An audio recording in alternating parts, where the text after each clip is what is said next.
Alors aujourd'hui on débute une leçon sur le vocabulaire du cercle. Pour ce faire, il vous faut un compas, un crayon à papier bien taillé et une règle.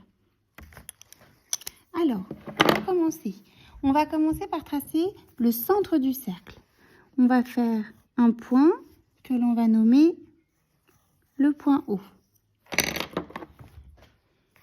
Pour ceux qui ont un compas avec un crayon, vérifiez bien que le crayon est bien taillé. Ajustez-le à la même hauteur que la pointe du compas et vous serrez bien la petite vis sur le côté. Pour les autres qui ont un compas comme le mien, il suffit simplement de mettre la mine. Alors, on va faire un cercle qui a un rayon de 3 cm. C'est-à-dire qu'avec notre compas, on va prendre un écartement entre la pointe et la mine de 3 cm. On va venir piquer notre compas sur le 0.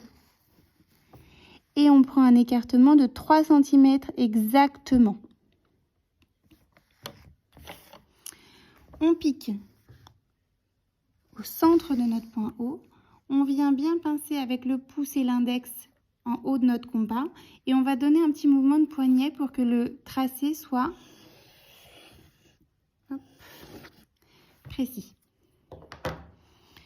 Voilà. Alors là, tous les points du cercle sont à exactement 3 cm du centre. Si on vérifie avec la règle, regardez, entre le centre du cercle et chacun des bords, on a exactement 3 cm. Alors, on va commencer par tracer un rayon. Pensez à la roue de votre vélo.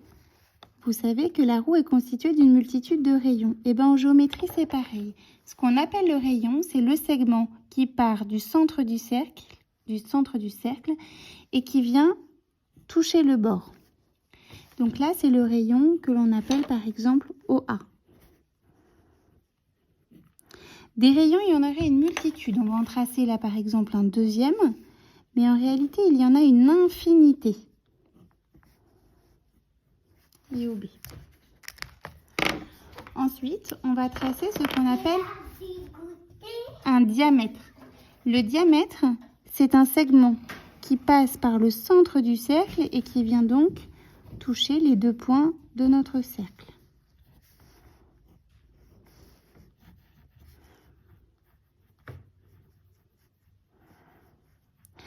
Donc le diamètre, il fait le double du rayon.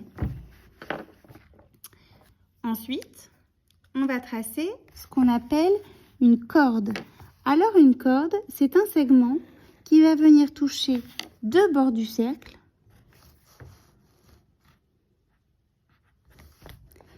mais qui ne passe pas par le milieu. Vous voyez, à la différence du diamètre, la corde, elle vient toucher les bords du cercle, mais elle ne touche pas le point haut. Des cordes, pareil, il pourrait y en avoir partout, qu'on pourrait tracer dans tous les sens, mais il ne faudrait pas qu'elle passe par le point haut.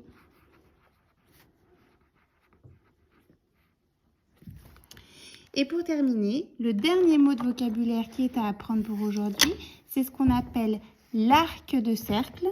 Alors, je vais le colorier au crayon de couleur en dépassant un petit peu de mon trait de crayon du cercle pour qu'il soit bien apparent. Hop. Et là, hop, je vais écrire ici. L'arc de cercle. Et voilà pour la leçon d'aujourd'hui.